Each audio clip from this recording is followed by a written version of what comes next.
Alrighty, so I wound my warp on through my heddle, and it is on the warping board, and now I'm going to tie my warp off. So this is basically the same thing. I have my scrap yarn. That I'm going to use to tie my warp off at various points to keep it together. This is under tension. And if we were not to tie it and just take it off the warping board without tying it, you just have a wonderful mess. And so we don't want to have a mess. And so we're going to tie it off. So I'm going to show you pretty much what you need to do. We're going to start off. If you're going to be winding more than one warp, you probably want to make sure you don't catch the cord that you use to measure it. So you just want to, since you're not really going to be weaving that, it's probably a good idea just to avoid it anyway. So I'm going to go ahead and tie it down here. And just make a bow. You don't want to tie it in such a way that it's going to be a real pain to take it to undo it as you're working with it. So you want it to be tight, but you don't want it to be you don't want to tie it in such a way that it's going to be hard to get the knot out when you come to it. As I've said before in another video, you just want to put chokes at various points along the warp, so that when you take it off with tension, it keeps all the threads where they're supposed to be. So what I'm doing, I'm going and making sure I don't get the cord that I used to measure it. And I just wrap my thread around a couple of times, pull it tight, and then tie a simple knot, and then put a bow. And I'm just doing that up the warp. Find that guide thread, pull it out, and then wrap it around twice. Pull it tight, and then you're just going to tie the bow.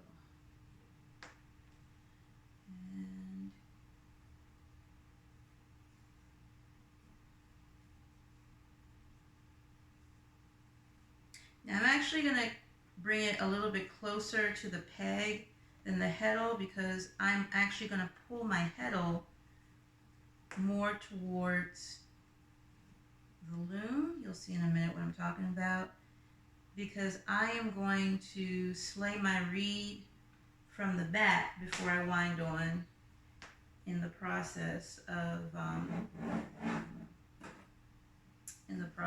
tying it on the back beam. So I'm just pushing my heddle up to give me more threads in the back, because I'm going to be slaying my reed, and I want to have extra threads so I don't lose anything. And I'm also, I'm going to be taking the doubled threads from the slots and putting them through the hole for anyone that's new.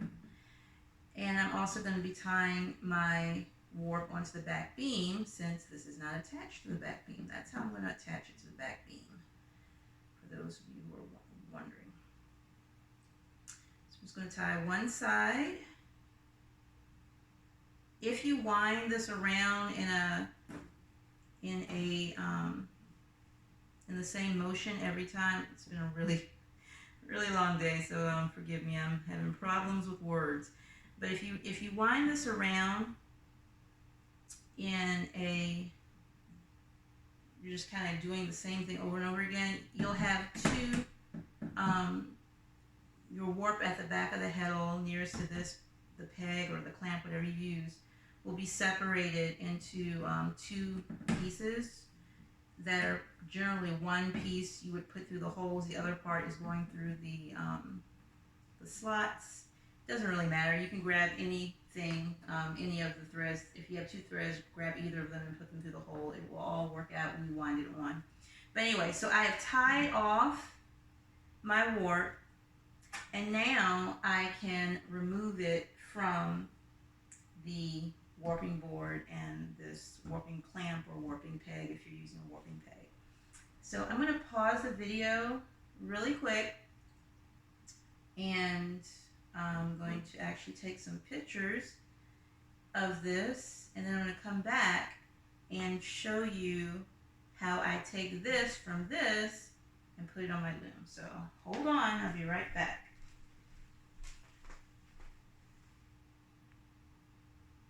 Alright, so got my pictures. So now I'm just going to take it off of the warping board. Super simple.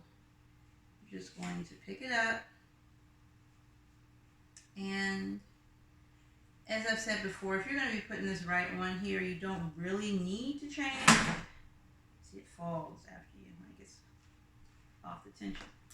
But I'm just going to show you how, just for those who may not be doing it all at the same time. So you just kind of pull your warp through that bottom loop like you would if you were doing crochet, and you're going to kind of like arm or finger crochet your warp. You want to catch it all. Just put your hand through the loop and grab it. Put your hand through the loop and grab it until you get to your heddle. Alright. And I am out of pieces of yarn. But if you're going to go somewhere, then you're going to want to secure this by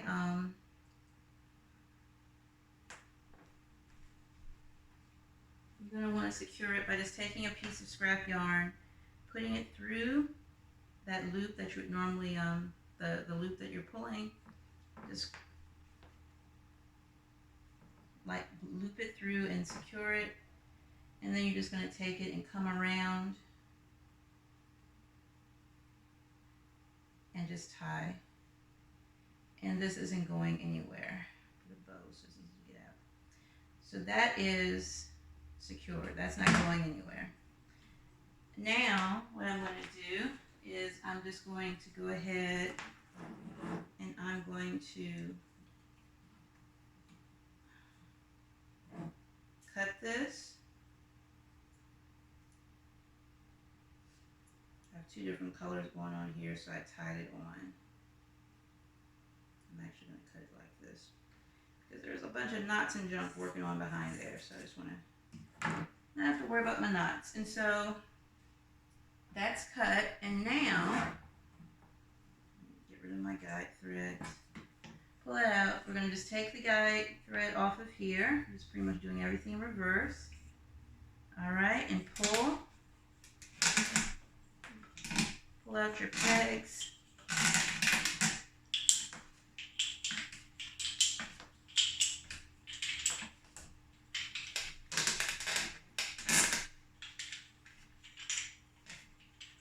Okay. Put your pegs back in its package, or you can weave yourself a really cool package to store them in permanently. Put your pegs in.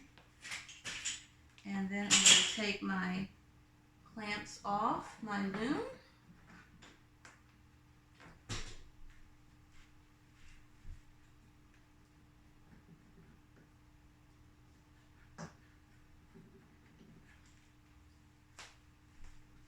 And I am going to flip my loom over.